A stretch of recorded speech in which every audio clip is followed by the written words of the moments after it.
All right, philosophers, when you're writing your philosophy paper, after you have summarized the argument and your introduction, then you want to start making objections and then giving replies to those objections.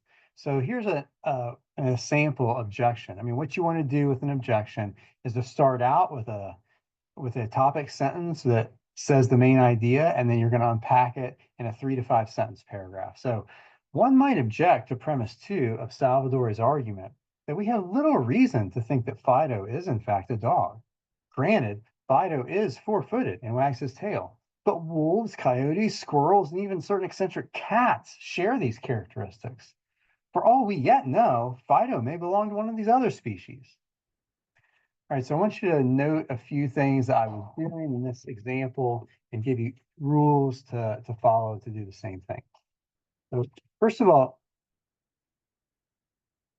each objection and then each reply subsequently should be in a separate paragraph, right? So if you look back at my example, there's only one objection in this paragraph. That's all it is, just one idea. That's what I want you to do. If you're going to make a reply to this objection, it should be in the next paragraph. It should be its own paragraph. Don't just run everything together in a single paragraph. Second, or rather, Rule 10, the first sentence of each paragraph should be a topic sentence that makes it absolutely explicit which premise or which objection or which reply you are referring to. I want to know immediately, explicitly, what claim you're attacking. So let me just give you examples of ways you might start your paragraph with these kind of topic sentences. The one I just gave you. One might object to premise 2. So you told me I'm objecting to premise 2 of Salvador's argument, that, etc. Or you might say it this way: one worry about premise 2 is that, etc. Or premise 2 is open to the objection that. Or here's how, you can do the same thing with replies. The preceding reply invites the further objection that.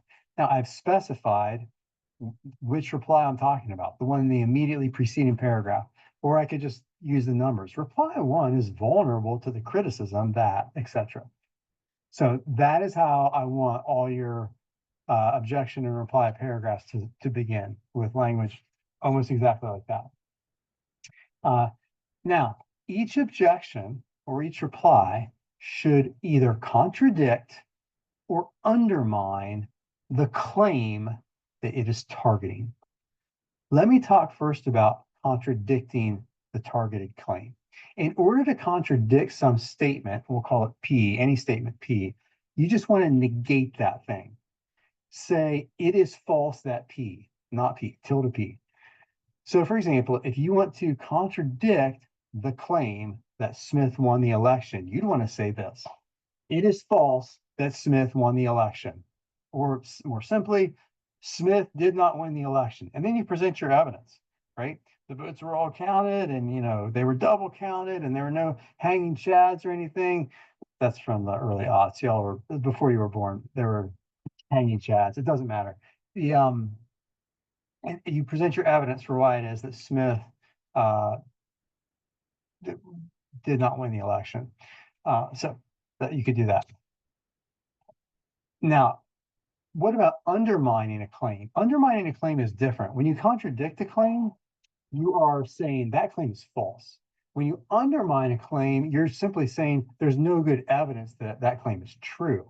It may or may not be true, but we don't have any good evidence for it. So, for example, if you want to undermine the claim that Smith won the election, you want to say, there is no good evidence that Smith won the election. That's different than saying it is false that Smith won the election. You're just saying there's no good evidence. And then you're going to criticize whatever evidence has been or might possibly be given in support of that claim that Smith won the election. So, for example, the votes have not been counted. The mere fact that 3 of your like-minded friends all voted for Smith does not prove that most of the country also did so. Okay, so you're saying that you got your evidence is phony. Either way, you are, you're objecting. 2 different ways to object. Now, I find that people get especially confused when they are objecting to conditional statements. Now, a conditional statement is an if-then statement. If P is true, then Q. So, if you set up the argument summary as a modus ponens or modus tollens, then you're going to have one of those premises is going to be conditional. And people have a hard time objecting to those.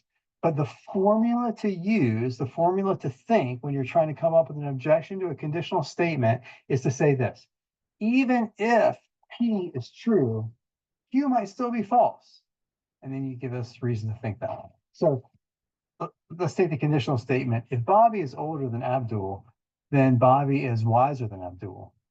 If you want to object to that claim, here's a formula. Say, even if Bobby is older than Abdul, it might still be false that Bobby is wiser than Abdul. And then you would explain why that is. Age and wisdom often come apart. For example, King Lear was much more foolish than his daughter, Cordelia. So you're showing that even if P is true, Q might still not follow. All right, so that's how you do conditionals. 13, don't repeat each premise before objecting to it. Sometimes people do this. It's just a waste of space. So people will say, premise 2 says that Fido's a dog, but Fido can't be a dog because he meows. Look, I already just read what premise 2 is. You don't need to repeat it for me. I can see it already. So just say, one objection to premise 2 is that Fido meows and no dog meows. All right, so just say, 14, each paragraph, my friends, are you listening? Each paragraph should consist of at least 3 to 5 sentences, and often there'll be more. And you might think, I just got the one thought, and I just got one sentence. I don't know what else to say. You just want to repeat that over and over? No, please don't just repeat it over and over. If you repeat the same thought with slightly rearranged wording, you'll drive me nuts. Nobody's got time for that. If you don't know how to explain or elaborate your point any further or unpack it, give an example. Examples are always the right way to think through and illustrate your philosophical issues. So give an example of what you're talking about.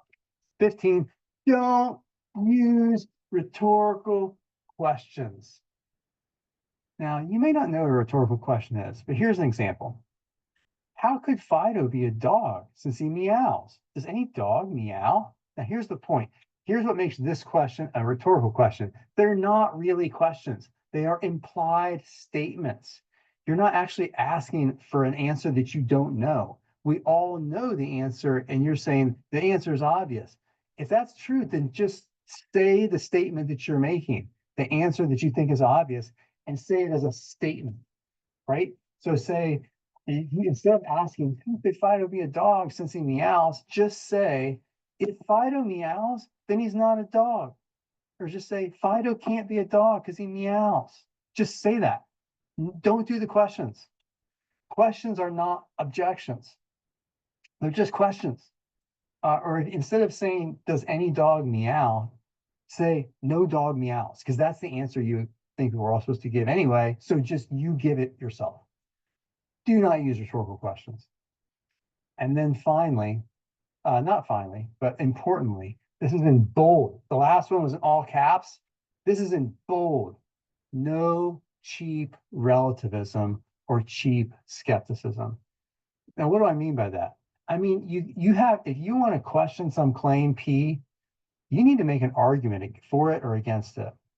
You can't just kind of throw up your hands and make sweeping statements, say like, well, nobody knows, or there's no absolute truth about this, or, well, it's true for some people, but not for others, or there's a lot of disagreement about this. Nobody has a right to their own opinion. Well, P is a matter of opinion, not a matter of fact, or nobody can really know. Look, that's cheap. You're evading the question. You're not giving evidence. That's cheap relativism or skepticism.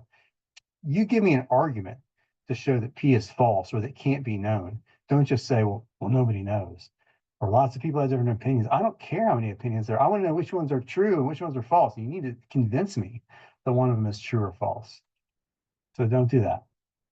17, don't object to the conclusion of an argument. You can only object. There's two kinds of objections you can make. You can object to the logical validity of the argument or to the truth of one of the premises.